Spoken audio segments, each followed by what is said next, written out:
Assalamualaikum warahmatullahi wabarakatuh. Selamat pagi, salam otomotif, salam perbengkelan. Lama tidak mengupload video karena cukup ramai pekerjaan dan kebetulan hari ini agak longgar. Kita kedatangan Honda Jazz tipe RS tahun 2013 dengan keluhan atau kendalanya itu mesinnya itu tersendal-sendal.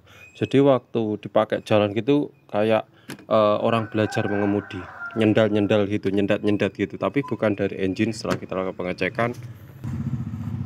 kita lakukan pengecekan, hasil analisa saya lebih mengarah ke komponen kampas kopling, dan alhasil ternyata benar setelah saya turunkan. Seperti biasa, karena pengerjaan sendiri jadi diperlukan alat-alat sederhana tambahan. Mohon maaf untuk fender covernya saya lipat karena kemarin menunggu Pak datang dan hujan, jadi saya tutup plastik untuk area engine-nya. Dan di sini seperti biasa ada andang saktinya sebagai alat bantu untuk menaikkan maupun menurunkan transmisinya karena pengerjaan sendiri, jadi pakai chain block atau katrol. Dan untuk pengerjaan, karena ini minta pengerjaan agak cepat, jadi saya tidak lepas cross joint-nya atau drive shaft-nya, tapi saya lepas dari bootnya. Nanti kita ganti baru untuk stempet atau grease-nya, dan juga kita bersihkan untuk bearing drive shaft-nya yang di transmisi. Dan oleh transmisi tidak saya lakukan pengetapan, jadi cukup berat. Dan ini adalah pengerjaan pertama saya untuk penurunan Honda Jazz tipe RS yang manual. Dan untuk flywheel karena ada bekas kemakan kampas, jadi kampasnya itu dia habis, tapi masih ada sisa kampasnya, namun paku kelingnya udah menyentuh flywheel sama mataharinya, jadi harus saya bubut, saya ratakan. Dan untuk kampas koplingnya saya minta dibelikan baru, terserah mereknya bebas, mau Honda, XCD atau merek apapun, yang penting kondisinya baru dan bisa terpasang. Dan ini udah saya bubut, pilot bearing atau input bearingnya saya ganti baru.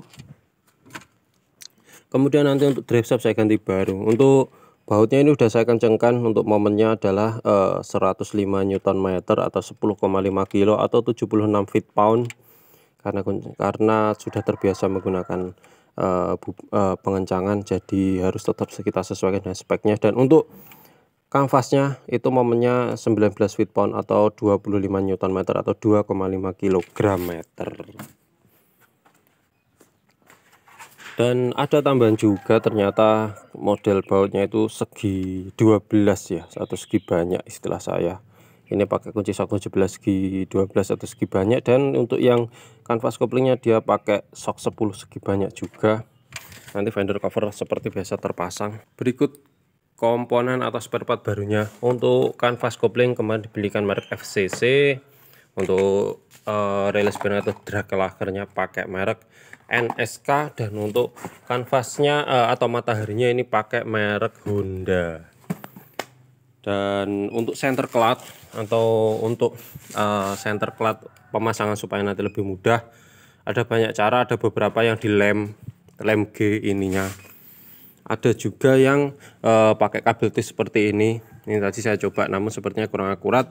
Akhirnya saya putuskan pakai kunci sok 10 3/8 yang pendek sama sok 17. Jadi ini pakai baut M10. Ini saya potong karena kebetulan ada potongan baut, saya tancapkan. Dan ini diameter yang ininya ini sama dengan ini. Nah, ini bisa masuk. Nah, jadi nanti untuk yang ini dia masuk di pilot bearingnya seperti ini. Jadi nanti dipastikan untuk senternya lebih mudah, center gravity-nya, supaya lebih mudah pemasangan transmisinya.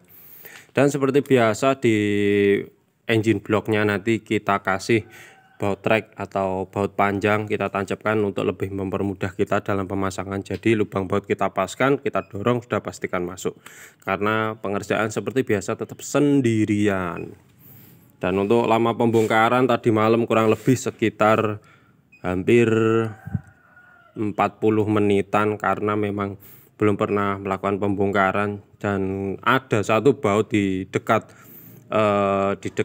cover sensor crank angle-nya itu belum terlepas, sehingga tidak bisa terbuka maksimal. Dan setelah itu terlepas langsung mudah kita turunkan.